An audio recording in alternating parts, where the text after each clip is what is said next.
Hi everyone, welcome back to another episode of Jesse's EPP podcast, where we discuss controversial topics in medical law and ethics. I'm your host Jesse, and I'm here with my co-host. Hey everyone, I'm also Jesse. Today we'll be talking about refusal of medical treatment, with a specific focus on capacity in children. Jesse, I understand that you've prepared some case studies for us. Indeed, I have. The first case is that of a 15-year-old boy who's been suffering from an aggressive form of leukemia for nearly a decade. So he's been really sick for a long time, and as a result of chemotherapy, he's also suffered some serious damage to his heart. So his prognosis is not good, um, because even if he were to get a heart transplant, he's still got the cancer to deal with.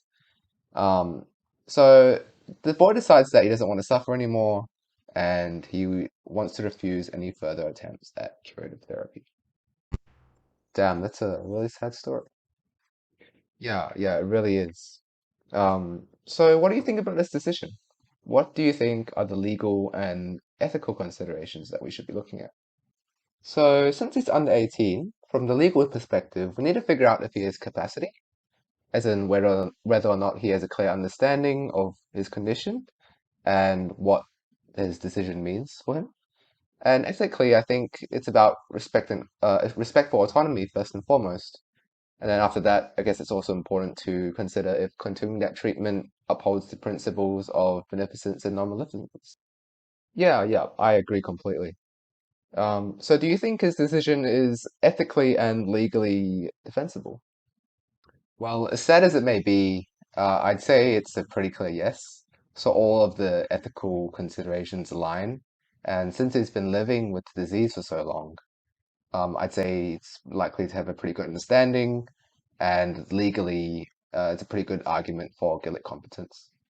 Mm-hmm. All right, but let's compare to this next case. Another 15-year-old boy, also with leukemia. His presentation is relatively recent though, and he will need blood transfusions as part of his treatment.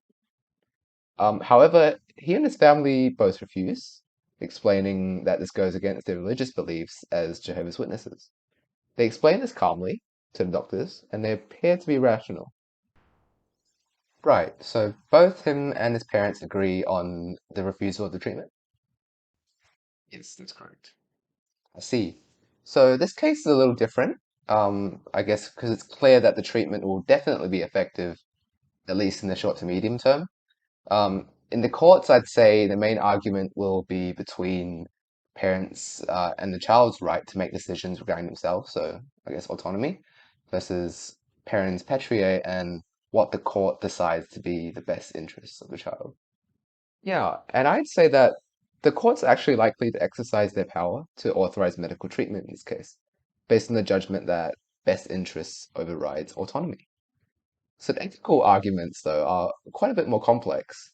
It's autonomy versus beneficence and non-maleficence, but the definitions are a bit unclear.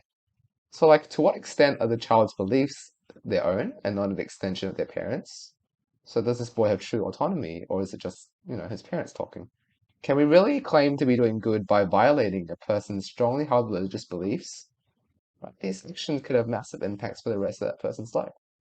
Yeah, I totally agree. Well, this is just personal opinion, of course, but I disagree that authorizing treatment is equal to the best interest of the child. So we cast doubt on the assumption that the child's beliefs are completely their own. But as adults, aren't our core beliefs shaped a lot by our childhood experiences and those of our friends and family? So we're saving a life, but also potentially throwing into turmoil at the same time. Yeah, this case is a lot more complicated, and I think you raise a really good point about the dangers of value judgments, particularly in these medical legal cases. All right, that's all we have time for today, folks. If you have any thoughts about anything we discussed today, feel free to leave a comment. Thanks for your company. Goodbye.